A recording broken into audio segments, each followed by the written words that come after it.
আসসালামু আলাইকুম রহমতুল্লাহ। আউযু বিল্লাহি মিনাশ শাইতানির রাজিম। বিসমিল্লাহির রহমানির রহিম। নাহমাদুহু ওয়া নুসাল্লি আলা রাসূলিল কারীম, আম্মা বাদ। সুপ্রিয় দর্শক, আজ আমি একটি বই নিয়ে আলোচনা করছি। এটি হচ্ছে হাদিসের নামে জালিয়াতি।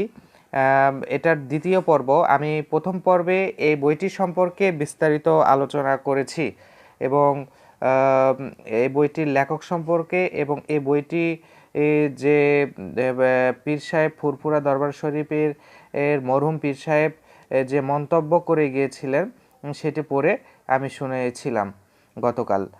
এবং আজ আমি এই বইয়ের পরবর্তী যে কিছু জাল হাদিস আছে আমি সেগুলো পড়ে আপনাদের শোনাবো। দর্শক মনোযোগ সহকারে জাল হাদিসগুলো শুনুন। তার আগে আমি আজকে আবারও এই বইটির লেখকের শিক্ষাগত যোগ্যতার আমি দিয়ে দিচ্ছি, আপনারা দর্শক ভালো করে দেখুন। আর লেখকের ডক্টর খন্দকার আবদুল্লাহ জাহাঙ্গীর রহিমাহুল্লাহর জীবন পরিস্থিতি এখানে সুন্দরভাবে দেওয়া আছে। আপনারা যদি কেউ চান স্ক্রিনশট বা ভিডিও স্টপ করে রেখে ভালো করে পড়ে নিতে পারেন লেখকের পূর্ণাঙ্গ জীবন বৃত্তান্ত। এবং এই বইটি সম্পর্কে যে ফুরফুরা দরবার শরীফের মরহুম পীর সাহেবের যে মন্তব্য আছে এটাও আপনারা স্ক্রিনশট দিয়ে পড়তে পারেন। এজন্য আমি কিছুক্ষণ ধরে রাখতেছি।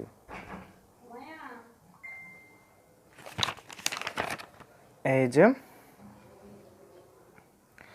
এখন আমি গত পর্বে 5টি জাল হাদিস সমাজে প্রচলিত 5টি জাল হাদিস সম্পর্কে এই বই থেকে আপনাদেরকে জানাইছি। আজ আমি তার পরবর্তী কিছু জাল হাদিস সম্পর্কে জানব। আমি 287 পৃষ্ঠা থেকে আলোচনা করছি নবী রাসূলগণের বয়স বিষয়ক বর্ণনা নিয়ে। কারণ আমাদের সমাজে অনেক কথা প্রচলিত আছে নবী রাসূলগণের বয়স নিয়ে। তো এর সম্পর্কে লেখক কি বলেছেন আসুন দর্শক মনোযোগ সহকারে শুনুন। কোরআন কারিমে নূহ আলাইহিস সালাম এর বিষয়ে বলা হয়েছে যে তিনি 950 বছর জীবিত ছিলেন। এছাড়া অন্য কোনো নবীর আয়ুষ্কাল কোরআন কারিমে উল্লেখ করা হয়নি। আদম আলাইহিস সালাম এর বয়সকাল 1000 বছর বলে একটি হাদিসে উল্লেখ করা হয়েছে। এ বিষয়ক আর কোনো তথ্য পাওয়া যায় না। নবীগণের আয়ুষ্কাল বিষয়ক যা কিছু আমাদের দেশে প্রচলিত বই পুস্তকে লিখিত রয়েছে সবই ইহুদি খ্রিস্টানদের বিকৃত গ্রন্থাবলী থেকে গৃহীত তথ্য। বুঝেছেন দর্শক? আর আমাদের সমাজে নবী রাসূলদেরকে নিয়ে বিভিন্ন জাল কথা প্রচলিত আছে। বিভিন্ন ওয়াজের বক্তারাও বলে থাকে, সেই সব জাল কথাগুলো দিয়ে মাঠ গরম করে থাকে। আমি সেগুলো সম্পর্কে কিছু বলবো। যেমন অনেক বক্তারাই বলে থাকে আমাদের সমাজে প্রচলিত আছে। পৃষ্ঠা হচ্ছে 288 পৃষ্ঠা। আদম আলাইসাল্লাম ও হাওয়া আলাইসাল্লাম এর গন্ধম ফল ভক্ষণ এর বিষয়ে আমরা জানি যখন আদম ও হাওয়াকে জান্নাতে পাঠানো হয় তখন আল্লাহ তাআলা তাদেরকে একটি এই গাছের নিচে যেতে নিষেধ করেছিল। কিন্তু অনেক ওয়াজের বক্তারা তারা বলে থাকে যে আদম ও হাওয়া আলাইসাল্লাম গন্ধম ফল ভক্ষণ করার কারণে তাদেরকে জান্নাত থেকে বের করে দেয়। আসুন দর্শক এই সম্পর্কে এই যে একজন বিখ্যাত স্কলার ডক্টর খন্দকার আবদুল্লাহ জাহাঙ্গীর রহিমাহুল্লাহ কি বলেছেন শুনুন। আমাদের মধ্যে বহুল প্রচলিত কথা যে আদম আলাইসাল্লাম গন্ধম গাছের ফল খেয়েছিলেন কথাটি একেবারেই ভিত্তিহীন এবং কোরআন বা হাদিসের কোথাও নেই। আদম ও হাওয়া আলাইসাল্লামকে আল্লাহ একটি বিশেষ বৃক্ষের কাছে গমন করতে নিষেধ করেন। পরবর্তীতে তারা শয়তানের প্ররোচনায় এই বৃক্ষ থেকে ভক্ষণ করেন। কোরআন ও হাদিসে বিভিন্ন স্থানে কথা বলা হয়েছে, কিন্তু বৃক্ষ বা ফলের নাম কোথাও বলা হয়নি। পরবর্তী যুগের ইহুদিদের গল্পকাহিনীর ভিত্তিতে মুফাসসিরগণ গম, আঙ্গুর, খেজুর ইত্যাদি গাছের নাম বলেছেন। এগুলি সবই অনুমান ভিত্তিক কথা। হাদিসে এ বিষয়ে কিছু বলা হয়নি। মুমিনের দায়িত্ব হলো এই ঘটনা থেকে শিক্ষা গ্রহণ করা, গাছের বা ফলের নাম জানা নয়। সর্বাবস্থায় এ সকল মানবীয় মতামতকে আল্লাহ ও তার রসুল সাল্লাল্লাহু আলাইহি ওয়াসাল্লাম কথা বলে মনে করা যাবে না। ইবনু কাসির কাসাসুল আম্বিয়া প্রথম খণ্ড 19। এ গন্ধফল নিয়ে আরেকটি বানট কথা আমাদের দেশে প্রচলিত কাসাসুল আম্বিয়া ও এ জাতীয় গ্রন্থে পাওয়া যায়। আদমের মনে কূট তর্ক জন্মে জিব্রাইল তা বের করে পুঁতে রাখেন, সেখান থেকে গন্ধম গাছ হয় ইত্যাদি সব বানোয়াট ও ভিত্তিহীন কথা। বাইবেলে বলা হয়েছে যে হাওয়া আলাইসাল্লাম আগে ফল খান, এরপর আদম আলাইসাল্লামকে পরিচয় করেন।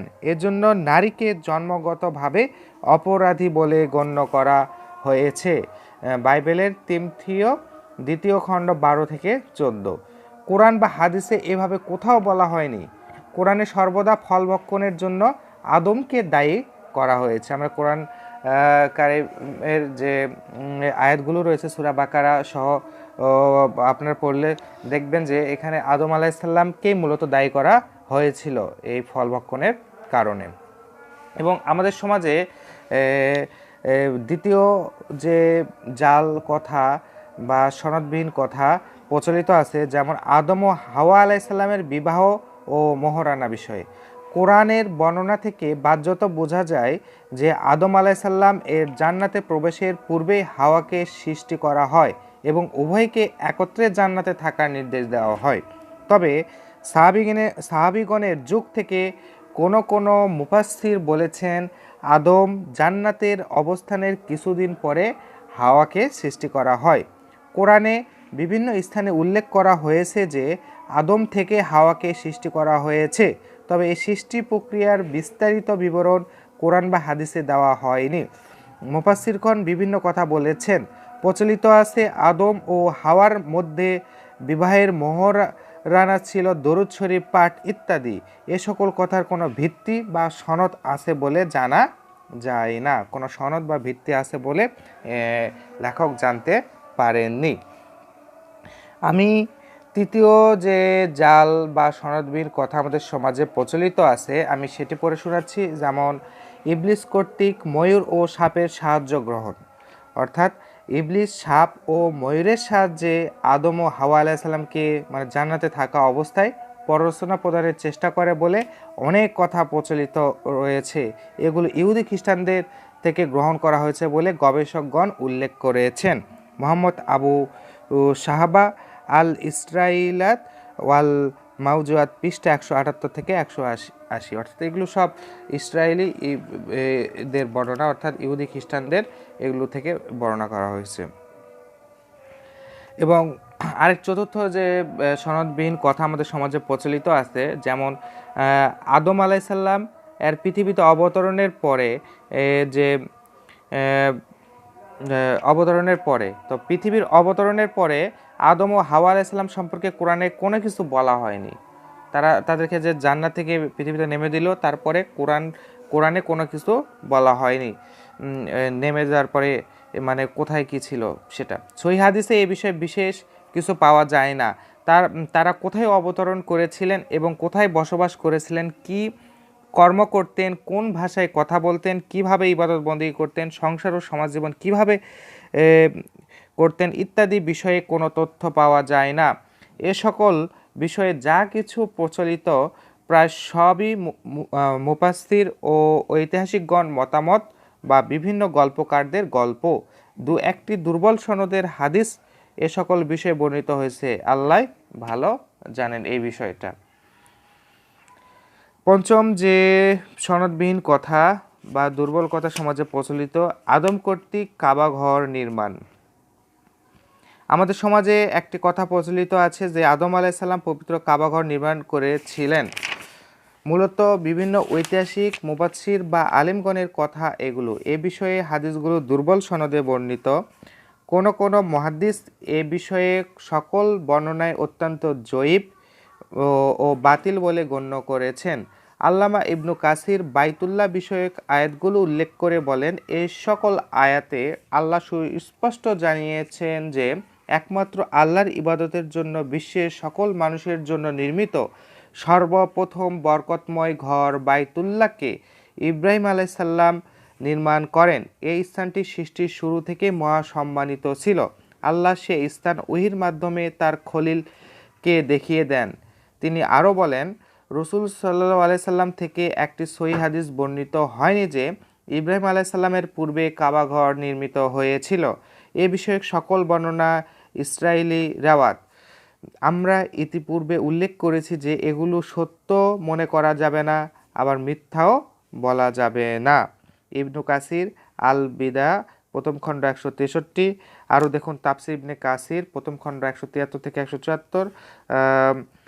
মোহাম্মদ আবু শাহাবা আল ইসরাইলিয়াত পৃষ্ঠা 168 থেকে 169।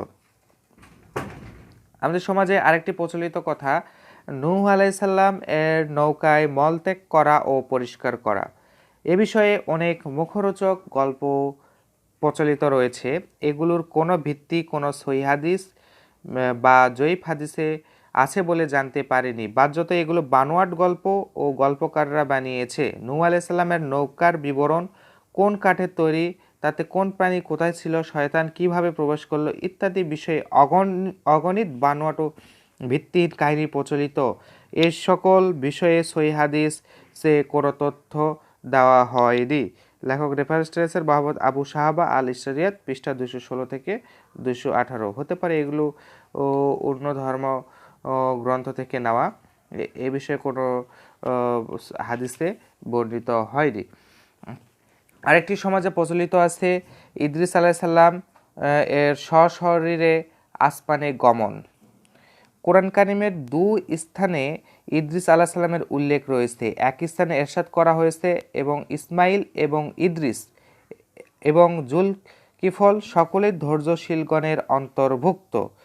অন্যত্র বলা হয়েছে, স্মরণ করো এ কিতাবের মধ্যে ইদ্রিসের কথা, সে ছিল সত্যনিষ্ঠ নবী এবং আমি তাকে উন্নতি করেছিলাম উচ্চ স্থানে।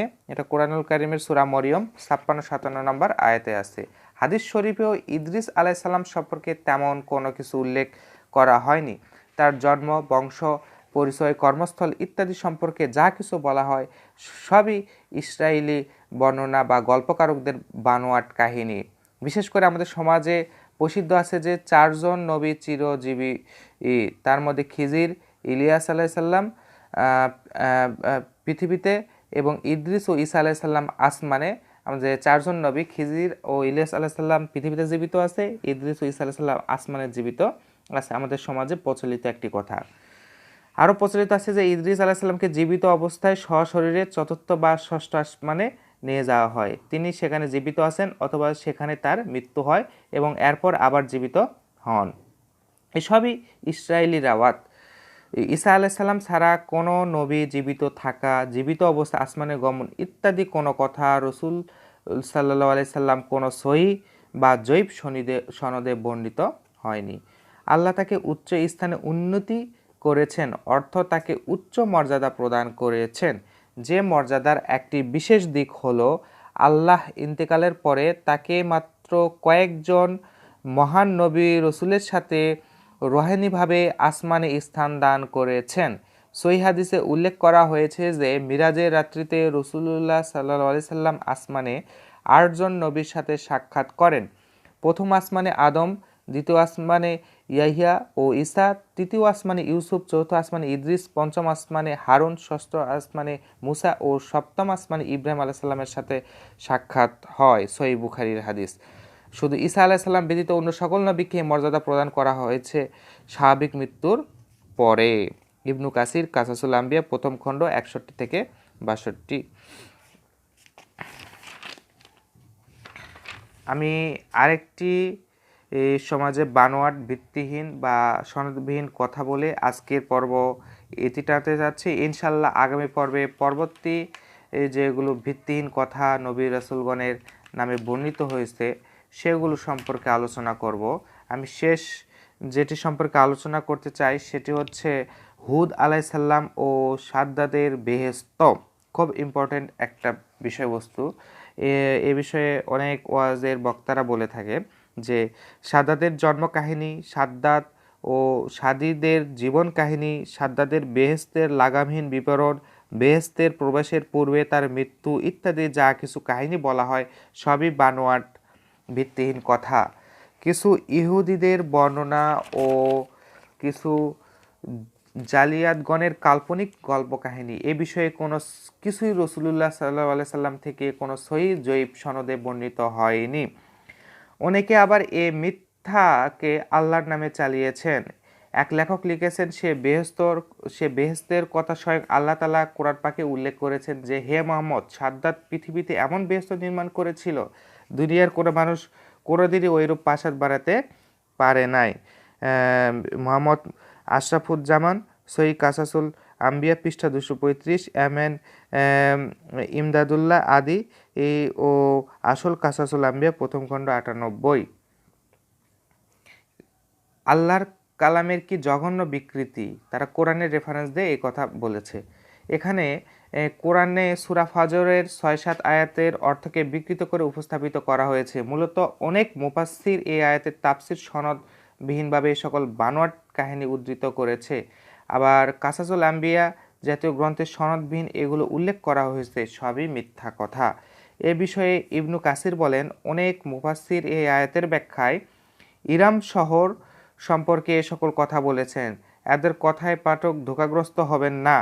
এ সকল কথা সবই ইহুদিদের কুসংস্কার ও তাদের কোনো জিন্দিকের বানোয়াট গল্প কাহিনী। এগুলো দিয়ে তারা মূর্খ সাধারণ জনগণের বুদ্ধি যাচাই করে, যারা যা শোনে তাই বিশ্বাস করে। সূরা আনাম আয়াত 74-এর যে তাফসির, ইবনু কাসির এখানে বিস্তারিত এ সম্পর্কে আলোচনা করেছেন। তো সুপ্রিয় দর্শক, আজকের মতো হাদিসের নামে জালিয়াতি বইটির ইতি টানছি। ইনশাল্লাহ পরবর্তীতে যেগুলো জাল হাদিস রয়েছে এবং সমাজে ভিত্তিহীন সনদবিহীন কথা রয়েছে, আমরা সেগুলো সম্পর্কে ইনশাল্লাহ আগামী পর্বে আলোচনা করব। সকলেই ভালো থাকুন, আমার জন্য দোয়া করুন, আমি যেন আরও ভালো ভালো কিছু আপনাদের মাঝে উপহার দিতে পারি। আজকের মতো ইতি টানছি। সকলে ভালো থাকবেন। আসসালামু আলাইকুম ওয়া রাহমাতুল্লাহ।